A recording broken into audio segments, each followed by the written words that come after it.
पिछले वीडियो में हमने गति के दोनों समीकरण समाकलन विधि से समझे थे। अब हम देखते हैं गति का तीसरा समीकरण समाकलन विधि से। मैंने दोनों वीडियो में लाइन फिक्स की हुई थी कि कोई कण है जो सरल रेखा में एक्स अक्ष की धनात्मक दिशा में नियत त्वरण ए से गति कर रहा है। तो ये आपको तीनों समीकरणों में थ्योरी की एक लाइन ऊपर लिख देना है, जिससे पता चल जाएगा कि यहाँ ए की वैल्यू कांस्टेंट है और चूंकि सरल रेखा में गति के समीकरणों का अध्ययन कर रहे हैं तो कोई कण सरल रेखा में किस तरफ चल रहा है ये भी आप बता दें उसको। अब आपको क्या करना है, ये गति के दूसरे समीकरण में भी हमने बिल्कुल फिक्स यही वाली स्टेप की थी कि time t is equal to 0 पर कण की स्थिति आप बता दीजिए। कण की स्थिति को हम x से बताते हैं तो वो x0 हो गया आपका 0 और वेग हो गया u। फिर समय t पर जाकर क्या हो जाता है, कण की स्थिति x क्या हो जाती है, s हो जाती है और वेग हो जाता है u से v। तो यहाँ आपकी देखिए कण की स्थिति देखिए कि कण जो है वो पहले 0 पर है फिर s पे आ गया, तो इसमें कुल विस्थापन हो गया s। पहले वेग u था, बाद में वेग v हो गया और टाइम भी जो है वो 0 से t हो गया। तो जब भी टाइम की लिमिट रखेंगे तो 0 से t रखेंगे, आपकी x की लिमिट रखेंगे, अगर स्थिति की बदलने की लिमिट रखेंगे, विस्थापन की लिमिट रखेंगे तब आप 0 से s रखेंगे और वेग की लिमिट जब रखेंगे तो आप u से v रखेंगे। ये हमने पहले की समीकरणों में भी बिल्कुल ऐसा का ऐसा किया है, बहुत सरल तरीके से हमने इसको किया है। तो आप जब शुरुआत करेंगे तो गति के पहले समीकरण की तरह ही करेंगे कि त्वरण a is equal to d v upon d t. त्वरण होता है वेग में परिवर्तन बटे समयांतर, तो आपका D D T of v हो गया, मतलब वेग का समय के साथ परिवर्तन। तो इसको बोलेंगे D v upon d T बोल दीजिए या D D T of v बोल दीजिए। तो ये आपका त्वरण हो गया a is equal to d v upon d T.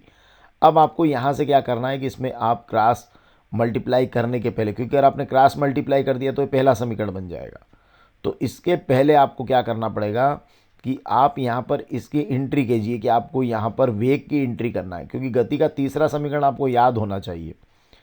जब आपको तीसरा समीकरण याद होगा तो आपको पता चलेगा कि यहाँ एक अंतिम वेग की एंट्री भी होना है, मतलब v की एंट्री भी चाहिए।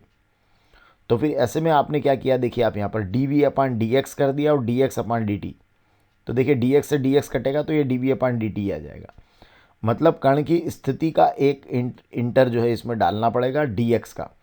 तो आपने क्या किया, d v upon d x into d x upon d t. अब आपका जो d x upon d t है ये आपका वेग है ना, क्योंकि वेग होता है विस्थापन बटे समय।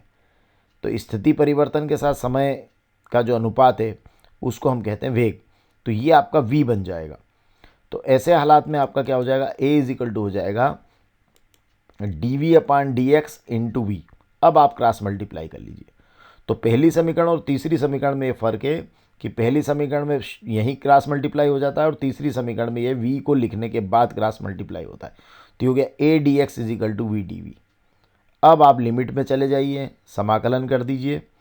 तो आपको पता है कि dx में लिमिट कहाँ से कहाँ तक जाएगी, 0 से s तक जाएगी, और dv में लिमिट कहाँ से कहाँ तक जाएगी, u से v तक जाएगी। तो आप लिमिट लगा दीजिए और लिमिट लगाकर समाकलन कर दीजिए। तो ये हो जाएगा a बाहर रखना है क्योंकि a आपका नियत त्वरण है, a बाहर कर लिया, और ये 0 से s की लिमिट में dx हो गया और u से v की लिमिट में v dv हो गया। क्लियर है।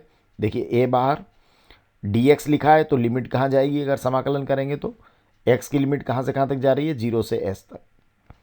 ऐसे ही यहाँ v लिखा है, dv लिखा है, तो वेग की लिमिट कहाँ से कहाँ तक जाएगी, 0 से u से v तक।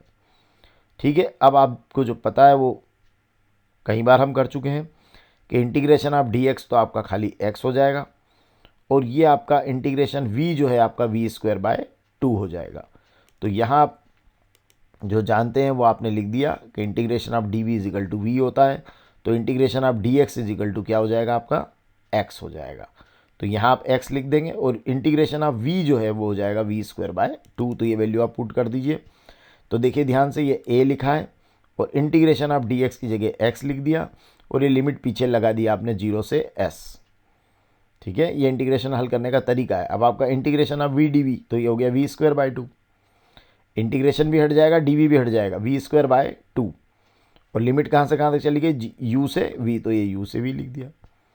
अब आपको केवल लिमिट पुट करना है, मतलब एक बार x की जगह s रखना है, एक बार x की जगह 0 रखना है, और बीच में चिन्ह लगाना है माइनस। तो पहले अपर लिमिट फिर माइनस लोअर लिमिट। तो इसको ऐसा कैसा इसकी जगह लिख देना, फिर इसको ऐसा कैसा इसकी जगह लिखना और बीच में चिन्ह लिखना माइनस का।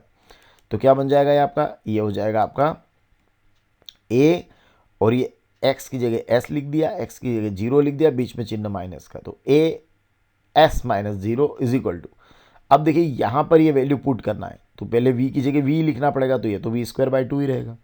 और फिर v की जगह u लिखना है तो ये हो जाएगा u²/2, बीच में चिन्ह माइनस। समझ गए ना, पहले अपर लिमिट लगाते हैं तो ये वैल्यू इसकी जगह रखते हैं, फिर ये वैल्यू इसकी जगह रखते हैं और बीच में चिन्ह लगाते हैं माइनस का। अब क्या बन जाएगा आप देखिए, आप ये हो जाएगा आपका as, ये as बन गया और ये आप एलसीएम ले लीजिए तो 2 नीचे रहेगा और v² minus u², cross multiply कर दीजिए तो ये हो जाएगा 2as is equal to v² minus u²। और ये आपका 2as is equal to v² minus u² आपका बन जाएगा गति का तीसरा समीकरण। तो ये आपका गति का तीसरा समीकरण रेडी हो गया। और हमने चैनल पर जो है गति के तीनों समीकरण समाकलन विधि से भी, ग्राफ विधि से भी और सामान्य तरीके से भी, अगर आपको नहीं आ रहा हो तो बहुत सिंपल तरीके से भी गति के समीकरण चैनल पर अवेलेबल करा दिए हैं। तो ये आंसर आपका आ गया v² is equal to u² plus 2s। उनकी लिंक्स देखना हो तो यहाँ ऊपर की तरफ आप देख लीजिए, अवेलेबल हो रही है और बाद में एंड स्क्रीन पर भी आपको दिखेगी और डिस्क्रिप्शन के अंदर भी ये सारी आपको नज़र आएगी। क्लास 11th का पूरा क्वेश्चन बैंक और कोर्स भी इस चैनल पर अवेलेबल है। Thank you.